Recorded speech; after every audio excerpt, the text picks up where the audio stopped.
मेरा एक सवाल है कि अगर once in a lifetime जाके हज करना ज़रूरी है और साथ किसी ने नहीं किया हो हज, फिर जब फौत हो गया तो फिर किसने कहा हज करना ज़रूरी है वंस इन लाइफ टाइम? पता है, मैं सुना है। गलत सुना है। अच्छा, हज के लिए ज़रूरी शर्त है कि तुम्हारे पास सफ़र का ख़र्च भी हो, हैं जी, और सफ़र के लिए हालात ठीक हों, अमन भी हो, और तुम वहाँ जाओ तो वहाँ भी अमन हो, हैं जी।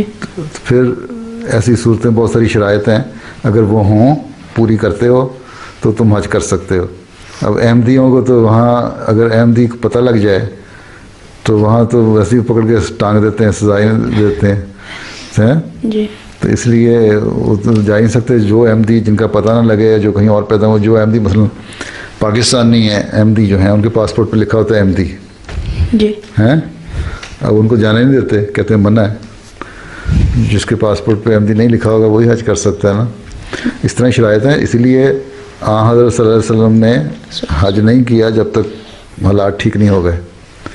जब हालात ठीक हुए तो तब हज किया, हैं, और इसलिए भी उनका करना ज़रूरी था कि आपकी सुन्नत जो थी, जो भी सारे जो हज के थे मनासिक और लवाज़मात जितने से पूरे करने थे वो आपने करके दिखा दिए, हैं जी। तो जो चीज़ें थी करने वाली, किस तरह करना है हज, क्या है कुछ करना है, क्या क्या दुआएं पढ़नी है, किस जगह दुआएं पढ़नी है, कहाँ कुर्बानी है, वो सारी चीज़ें आपने की तो उससे मुसलमानों के लिए एक पता लग गया कि इस तरह करते हैं।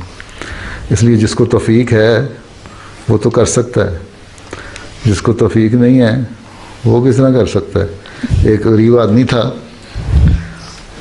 वो उसने पैसे जोड़ता रहा, बेचारे को खाने को भी नहीं होते थे, पैसे जमा करता गया कि मैं हज करूँगा।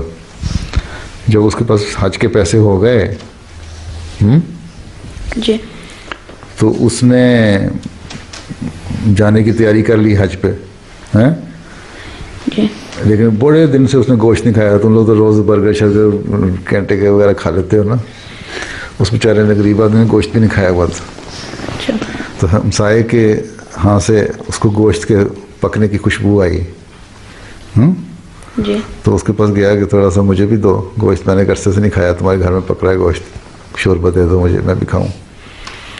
उसने कहा ये तुम्हारे लिए जायज़ नहीं है। उसने कहा क्यों? कहता है इसलिए कि मेरे घर तो कई दिन हो गए खाना ही नहीं पका, मेरे बच्चे भूखे रहते हैं, मैं भी भूखा रहता हूँ। ये तो मुझे एक मुर्दार कहीं गोश्त कहीं गधे का या किस चीज़ का मिल गया था, वो मैं पका रहा हूँ, मेरे लिए तो जायज़ हो सकता है, तुम्हारे लिए नहीं है।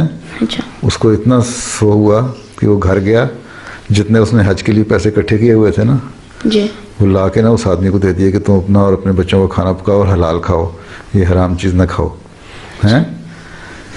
अल्लाह ताला को उसकी अदा इतनी पसंद आई कि एक और बुज़ुर्ग जो हज कर रहे थे, हैं जी, उनको हज करते हुए, हज के दौरान वहाँ बाद में ये आवाज़ आई कि जितने हज कर रहे हैं ना लोग जी, मक्के में, किसी का भी हज कबूल नहीं हुआ, सिर्फ उस शख्स का, एक शख्स का हज कबूल हुआ जो फ़लाँ शहर में फ़लाँ जगह रहता है, फ़लाँ नाम है, हैं।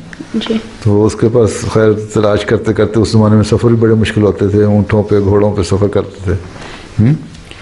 उस जगह पहुँचे, जाके उससे पूछा कि तुम्हारी कौन सी नेकी है जो तुम्हारा हज अल्लाह ताला ने कबूल कर लिया। उसने कहा कि मेरी नेकी तो पता नहीं, एक बात है कि मैंने हज पे जाने के लिए पैसे इकट्ठे जमा किए थे ताकि हज कर लूँ। जब मैंने देखा मेरा हमसाया भूखा है तो मैंने वो पैसे उसको दे दिए, तो अल्लाह ताला ने वो हज के बगैर ही उसका हज कबूल कर लिया। अच्छा, हैं, जी, तो वो तो लाइफ टाइम वाली बात तो ख़त्म हो गई। जो हज पे गए हुए थे उनका किसी का कबूल नहीं हुआ, वो तो सारे मारे गए, तो उनको क्या फ़ायदा हुआ। इसलिए हज के लिए भी नीयत सिर्फ ये नहीं है कि मक्के चले जाओ और वहाँ से हज कर लिया तो कहो जी हमारा हज कबूल हो गया। हज़रत खलीफा उमर सानी ने एक वाक़या लिखा हुआ है, जब हज पे गए थे ना, कहते हैं कि मैं हज पे था तो मेरे साथ एक और आदमी था हज पे, वो बजाय हज पर जो करते हैं तवाफ़ वगैरह करते हुए दुआएं करने के ना, दुआएं करने जो है फिल्मों के गाने गा रहा था।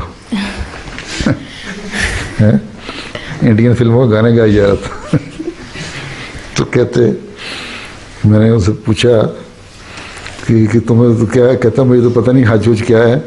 बात यह है कि मैं मुंबई में फलां जगह मेरा शहर है हिंदुस्तान का एक, वहाँ हमारी कपड़े का कारोबार दुकान है और उस दुकान के सामने एक और शख्स की भी दुकान है जो हमारा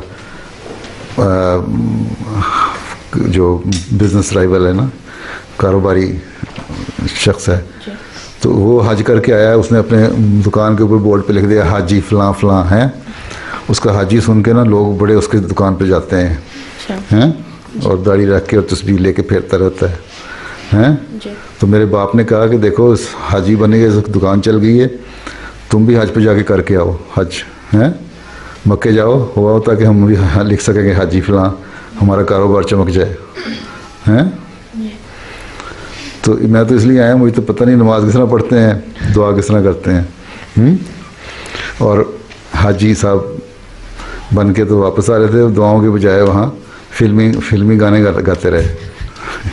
लेकिन आगे फिर लिखा है उन्होंने, मज़े की बात यह है कि रास्ते में उनको पता लग गया हस्ती खुमसी सानी का कि ये अहमदी हैं तो बड़ी गालियाँ देने लग गया अहमदियों को, और तुम लोग मुसलमान नहीं हो, ये है वो है। खुद अपने आप को मुसलमान कह रहा था जो वहाँ हज पे गाने गा रहा था, और जो मुसलमान दुआएं पढ़ रहे थे वो मुसलमान नहीं। तो ये तो इन लोगों का हाल है। इसलिए किसका हज कबूल होगा, कौन सा हज जाना फ़र्ज़ है, जिसके बाद वो हज जाना ज़रूरी है जो कबूल ही नहीं होता हैं। इनके तो बहुत सारे पता नहीं अल्लाह ताला ने किसका हज कबूल करना है किसका नहीं करना है, हमारे रोके हैं, हमें जाने नहीं देते। तो हो सकता है अल्लाह ताला हमारी नीयत पे कि हमारी ख्वाहिश होती है जाने की, उसी को कबूल कर ले। हैं असल चीज़ तो नीयत है कि हज करना ज़रूरी है, उसके बगैर आदमी जन्नत में नहीं जाएगा। हैं जी तो जन्नत का टिकट मौलवियों ने देना है। नहीं